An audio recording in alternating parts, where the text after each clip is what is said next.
Hello, I wanted to show you. I do a lot of garden work, and sometimes it's getting a lot with some of the produce that's coming in. In this case, this is kale. I have a variety of different types of kale that I'm using. Some of it also is a little bit kind of eaten, as you can see.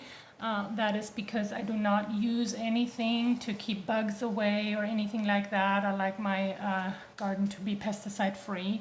So that's really normal to kind of see that. In order to kind of preserve it for the winter and just kind of, freeze it or can it or anything like that, you want to just kind of rinse it really good, chop it up, and then you can go over here. You bring a pot of salt water, do a nice roll, let it roll and continue to do that. And we'll put it in there and I'll show you how we do that in just a second.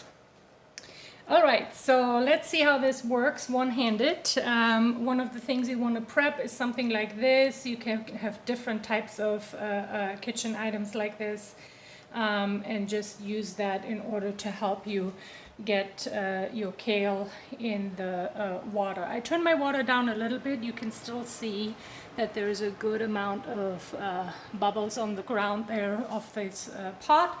That is good enough for right now. While we take some of this kale, I use my hands, nice and washed, of course, and just start putting that in this pot right here. This looks like a lot, but it really is going to become a lot less. See, it's kind of sinking down pretty quick, so this is a process you kind of want to speed up a little bit. So I will go ahead and do that right now and get a little bit more in there. Kind of push this down further. Just like that. That looks about good right now.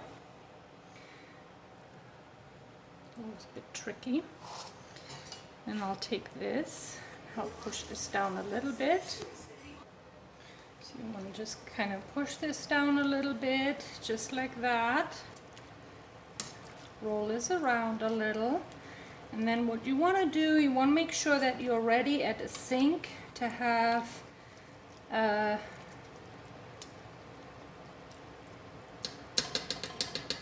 kind of pour out the water or take this out. I'll show you how that works. This is just good enough to preserve it.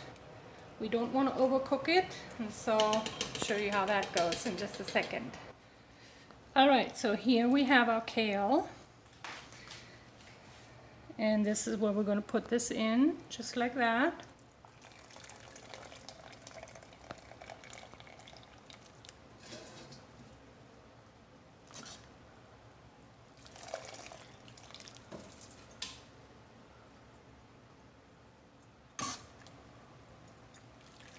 Just keep doing that, repeat this process.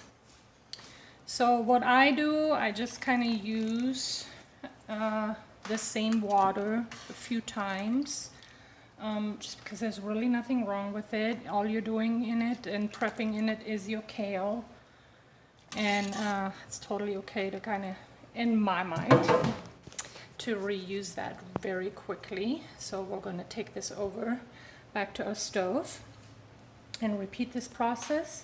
What you do want to make sure of is that you are putting some cold water over your kale to stop the cooking process. So we'll do that right now. Kind of give it a little shocker.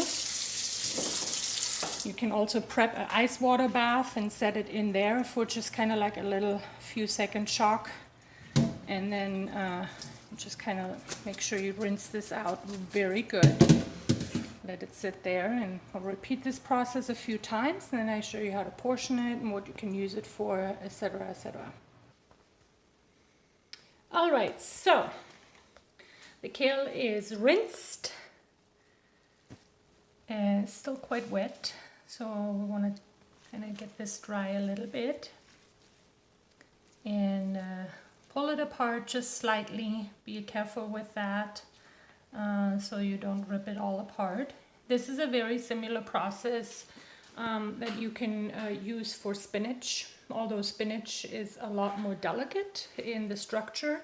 Kale is a little bit more strong with the structure of the leaves, so it's not as difficult to process. And the spinach, you do want to kind of really make sure that you get all the water squished out before you freeze it.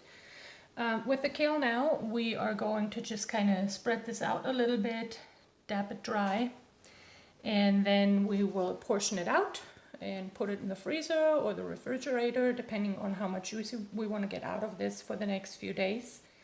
And then we can use it for smoothies, or like put it in your soup, in your scrambled eggs, whichever way you want to do it. What I do, I use just very standard Ziploc bags. Make sure you get the freezer kind, not the storage kind. That's very important, so you don't get frostbite. If you don't want to use bags, you can also use reusable storage containers. Make sure those are also safe for the freezer. Not all storage containers are safe to use in your freezer. Even though they look great and they have a lid and all that, they're just not good for keeping frostbite out. So you do want to make sure if you use storage containers, you can, use the ones that are freezer recommended. You can also just kind of now prep this. I often use this and finish a soup. And then freeze the entire soup or can that. So lots of different options with how you can stretch this, really, really appreciative plant in your garden very far along. I find kale super expensive in the store for really what you get from it. And if you buy one seed package, you use one tiny little seed. They always seem to come through. I've never had a seed not pop with kale. We live in Oregon, so maybe it's the temperature. And it gives you a really great harvest from early summer into late fall. In sometimes, if you prune it right, it can carry you all the way through the winter. So you can actually have a very long lasting harvest from all of that. I'll package this up and I hope you had some fun with this. If you have any questions or recommendations or what else you'd like to see, let me know. And thanks for watching.